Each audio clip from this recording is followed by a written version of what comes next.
Hey, this is going to be like another little summary of the video that you sent. This is basically where you were discussing the fact that um, someone posted a video about you on YouTube about Bill Gates saying that billions, billions would be somehow destroyed or killed in order to save climate change or whatever the case may be. And that was a very small clip, and it wasn't exactly on what Bill Gates was actually saying. So basically, let's clarify who Bill Gates is to me, so that way you understand. So Bill Gates is pretty much an entrepreneur, also the founder of Microsoft. He worked several years with building software applications and operating systems like Microsoft Windows, Microsoft Xbox. They also came up with things that failed as well, like the Microsoft. I forget the name of it. It was like the competitor to the iPhone. I forget what it's called, but anyway, Internet Explorer. They get a bad rap because they say that their software application doesn't really mix with the internet, especially when it comes down to web development. It's like with a pain developing, working around IE. But fast forward, he's actually a philanthropist now, and is one of the richest persons in the world. Used to be the richest person in the world before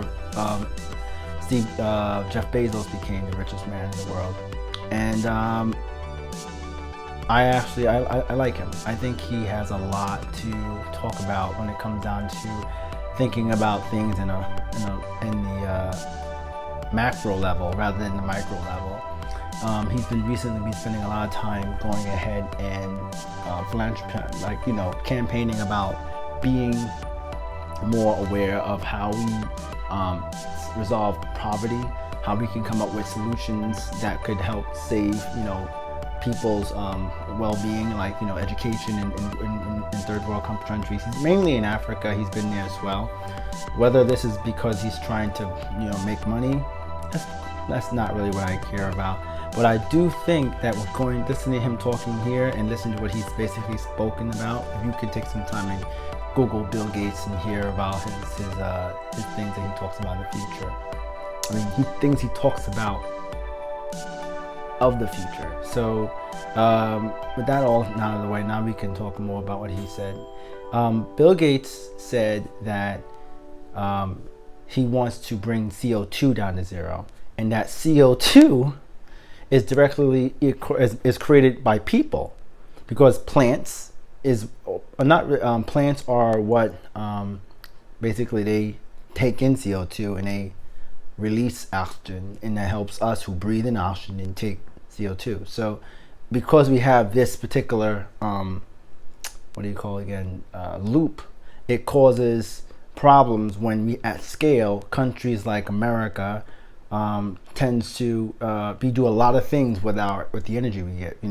We power our cars, we power our homes, we power our personal devices. We eat a lot of meat. Red meat has been known to directly increase CO2 levels by, like, just one hamburger is like, I think they said 60 cars on the road or something like that. And that's talking about what it takes to raise one animal, one cow, and then move it to even chicken too, but beef does that too, because they also release methane, which is also a carbon footprint as well. Not really, methane is a part of the carbon footprint, and that idea of it being a carbon footprint and the actual machinery and technology it needs to take to that causes this to continue to grow from it. So we need to do things like decreasing meat. Yes, people will have to go down, but that happens naturally, right? So instead of you focusing on killing people, that's not what he's talking about at all. He's talking about finding ways to help with vaccinations, helping people be able to get education to understand on what they do. Most people who are not educated usually have more children or have more they have more children, or they make poor decisions that probably leads to problems. But that, I don't think that's all of it is. He just comes up with theories and experiments he thinks we should play around with, and also not really play around, but move forward with it in order for us to build a healthier life for the whole world. Like the whole world can basically live happily and not have to be living poor. There's enough for each person.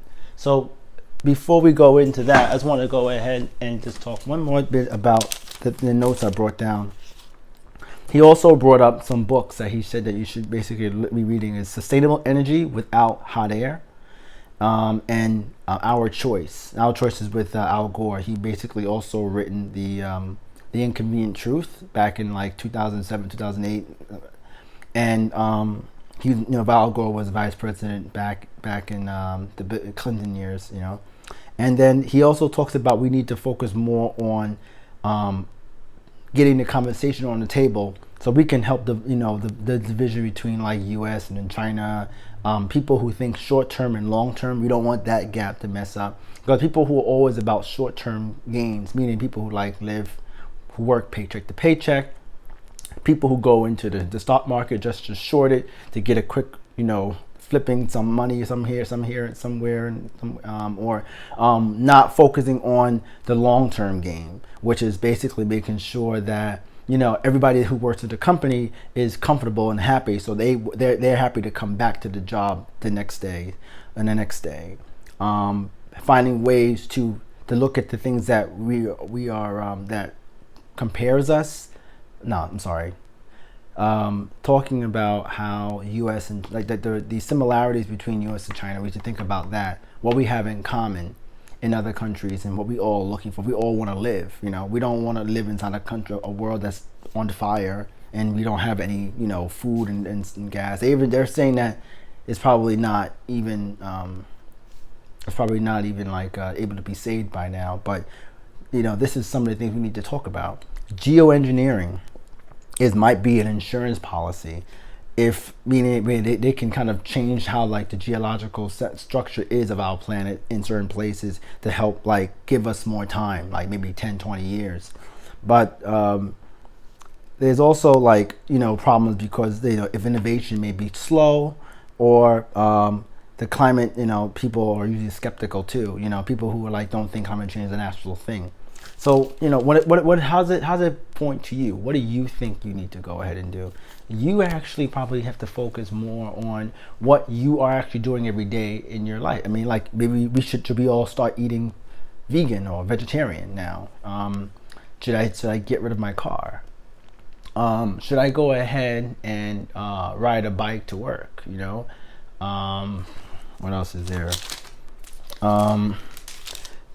You might want to like read some of the books that some people are reading about that's pro helping this planet. Read some of the books that Bill Gates wrote, and try to find out maybe if you are able to maybe help younger people, the younger youth, to get into other science, like other STEM jobs. So like going to school for science, technology, economics, and medicine. I think that's what STEM is. I forget. Anyway, this video is about.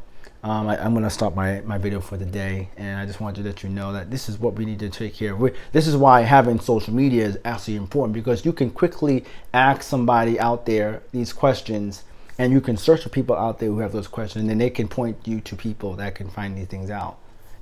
But if we kind of stay in our little bubble with our small little tribe, we're bound for destruction. And we don't really want that. Do we?